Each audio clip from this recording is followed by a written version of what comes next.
Ligne droite. Tournée rotative. La libre information.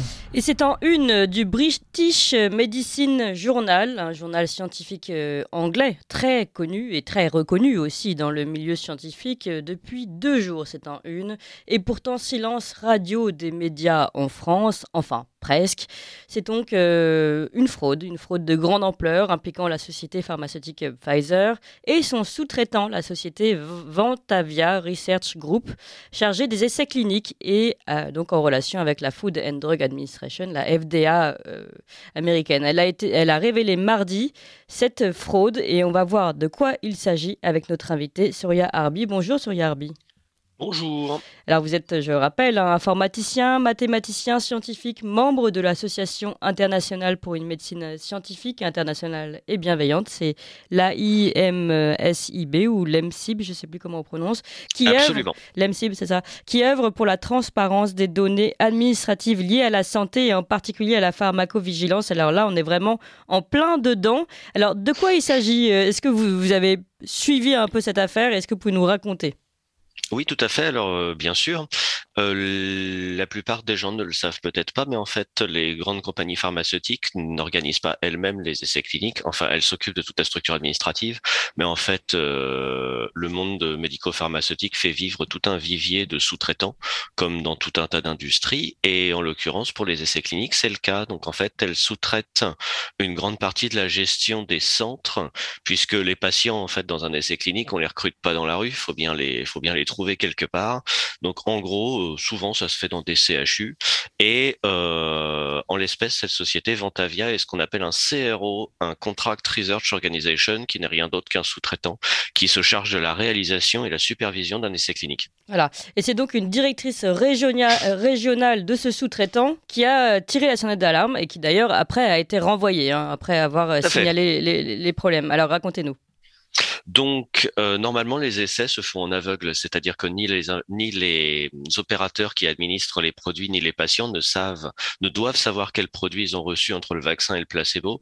Manifestement, toutes les procédures qui étaient censées assurer le respect de cet aveugle, rien n'a été suivi. On parle aussi de problèmes graves dans le suivi des effets indésirables et des événements indésirables qui ont été censés être collectés et qui ne l'ont pas été. Mais tout ça, en fait, il n'y a pas grand-chose de nouveau pour les gens qui suivaient un peu ce qui se passait sur les réseaux sociaux, puisque dès le début de l'essai, vers novembre-décembre 2020, en fait, les gens qui ont témoigné, qui participaient aux essais, ont directement témoigné sur Facebook et sur Twitter de ce qui se passait dans divers centres. Alors là, vous avez évoqué plusieurs problèmes en effet qui évoquent cette ancienne directrice régionale de Vantavia, notamment le double aveugle qui n'était pas respecté. Est-ce que vous pouvez réexpliquer pour nous, voilà, on ne connaît pas forcément le fonctionnement d'un test vaccin, en quoi c'est important qu'il y ait un double aveugle ? En fait, vous ne devez pas savoir si vous avez reçu le produit ou le placebo, parce que ça peut influencer votre comportement. L'objectif, en fait, dans ce type d'essai clinique, c'est que les deux groupes soient le plus comparables possible, et également dans les comportements des individus, en fait. Donc, si vous ne savez pas si vous avez reçu le vaccin ou le placebo, votre comportement n'est pas censé changer. Alors, je vous rassure, pour tous les médicaments qui ont un effet biologique, le double aveugle, ça n'existe pas, puisque la première chose que font les participants à un essai clinique, c'est qu'une fois qu'ils ont reçu le produit, 2 ou 3 semaines après, ils vont au laboratoire du coin pour faire doser les anticorps, en l'occurrence pour les vaccins Covid. Si vous n'avez pas d'anticorps anti-Covid, c'est que vous avez reçu le placebo. Si vous avez des anticorps anti-Covid et que vous avez jamais fait l'infection, c'est que vous avez reçu le vaccin. Et c'est évidemment la première chose qu'ont été faire tous les participants de cet essai clinique. Oui, mais donc en quoi c'est scandaleux, puisque finalement... C'est sur le respect de la procédure et de la gestion. Autant l'aveugle, en pratique, ça existe pas parce que les patients des aveugles eux-mêmes l'essaient et c'est un grand classique. Autant, par contre, sur la collecte des événements indésirables, c'est particulièrement inacceptable. Il y a énormément de choses, on va dire, assez déplaisantes qui se sont produites dans les essais cliniques qui n'ont pas été rapportées. Oui, alors elle raconte, cette ancienne directrice régionale, qu'il y avait beaucoup de protocoles sanitaires qui n'étaient pas respectés, des aiguilles jetées dans des sacs en plastique, des matériaux d'emballage de vaccins qui sont avec les numéros d'identification qui restent dans les poubelles au vu de tous. Donc voilà, tout plein de problèmes. Mais est-ce que finalement ça remet en question le vaccin lui-même ? Ça, c'est plus un problème de protocole, de procédure, mais est-ce que ça remet en question le vaccin?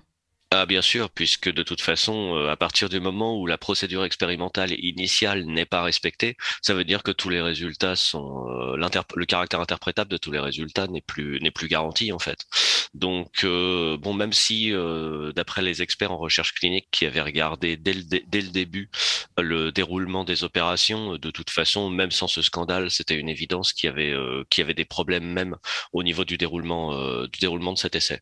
Et comme je vous le disais tout à l'heure, en fait, sur la tolérance du produit, il y avait déjà de très très très gros soupçons de fraude. Moi-même, le British Medical Journal a publié mon commentaire hier matin, qui est actuellement le seul publié à propos de cette histoire. Et j'explique qu'en fait, dès mars 2020, on pouvait comprendre que toutes les données de tolérance, elles étaient fausses. Mais pourquoi alors? En fait, quand vous lisez la notice américaine du produit, on vous explique que les réactions allergiques aiguës graves, y compris les chocs anaphylactiques, n'ont été détectées qu'en post-commercialisation. Donc, si on vous écrit ça, ça sous-entend que pendant les essais cliniques, il n'y en a pas eu. Et dans une cohorte prospective américaine à Boston, les réactions allergiques aiguës, c'est 2%, et les chocs anaphylactiques, c'est 1 pour 4000. C'est des fréquences qui sont extrêmement élevées et qu'il est impossible de ne pas détecter dans une cohorte de 22 000 vaccinés dans un essai clinique. Je veux dire, 2% de 22 000, ça doit faire à peu près 400 personnes. Donc, si vous devez avoir 400 personnes d'après le monde réel, en tout cas la fréquence que vous voyez, et que dans le compte-rendu de l'essai qu'on vous présente, il y en a 0, si vous voulez, il faut pas être un grand génie pour comprendre qu'il y en a eu plein et que ça n'a jamais été rapporté. Donc ça a été publié aussi hier, du coup, vous nous disiez dans le British Medicine Journal, qui est quand même un journal... Donc... Absolument. Pour l'instant, il y a une réponse qui est publiée, c'est la mienne. Donc, vous pouvez cliquer dessus, en fait, quand vous allez sur l'article. Et puis, je donne les trois références bibliographiques qui permettent d'attester de ce fait. D'accord. Alors, pour continuer dans cette histoire du scandale, il faut dire qu'après que cette directrice régionale ait porté plainte et envoyé ce courriel à la Food and Drug Administration, la FDA, donc on l'a dit, elle a été renvoyée, limogée. C'est assez intéressant aussi de voir qu'au moment où on signale des problèmes, elle est renvoyée. Et quelle entreprise fonctionne comme ça? Bah, dans le monde médico-pharmaceutique, je pense que c'est tout, en fait. D'accord, ça a le mérite d'être clair. Et en plus, derrière elle, il y en a d'autres il y a d'autres personnes qui ont souhaité témoigner. Alors elles, toujours dans le British Medicine Journal, mais qui sont restées anonymes parce qu'elles ne souhaitaient pas, elles avaient peur de perdre leur fonction. Et elles ont signalé que, en fait, rien n'avait changé depuis le signalement de cette directrice régionale. Oui, tout à fait.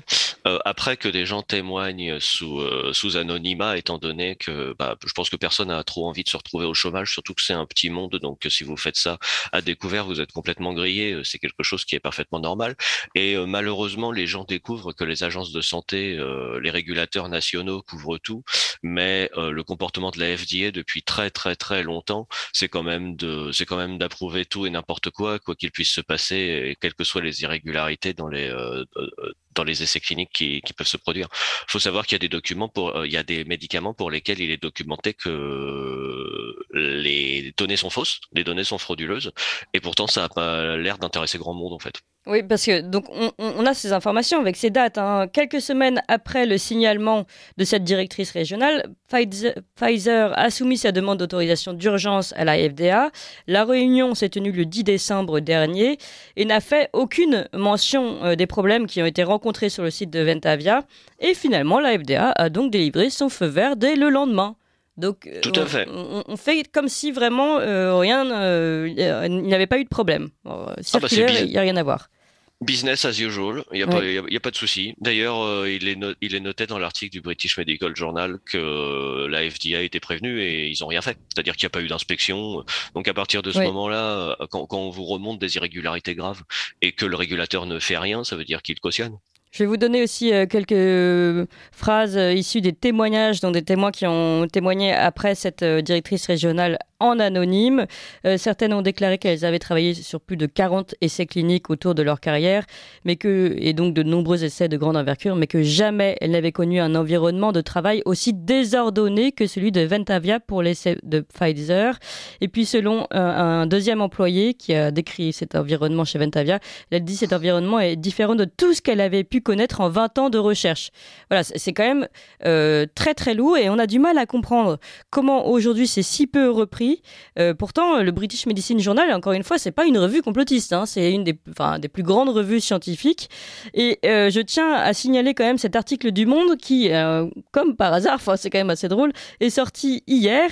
Et je vous donne le titre de l'article. La performance commerciale de Pfizer porte la marque d'un succès scientifique, industriel et politique. Avec ce chapeau, la crise sanitaire a fait au moins un vainqueur sans appel. Le groupe Pfizer prévoit désormais de tirer 36 milliards de dollars des ventes de son vaccin en 2021. Alors ça, c'est sûr que côté finance, Pfizer ne rencontre aucun problème. En revanche, de faire un article en l'honneur de la performance de Pfizer, je ne sais pas si c'était vraiment le bon moment. Je ne sais pas ce que vous en pensez, Surya Harbi. Ah, bah ça, on va dire que c'est toute l'ironie de la situation.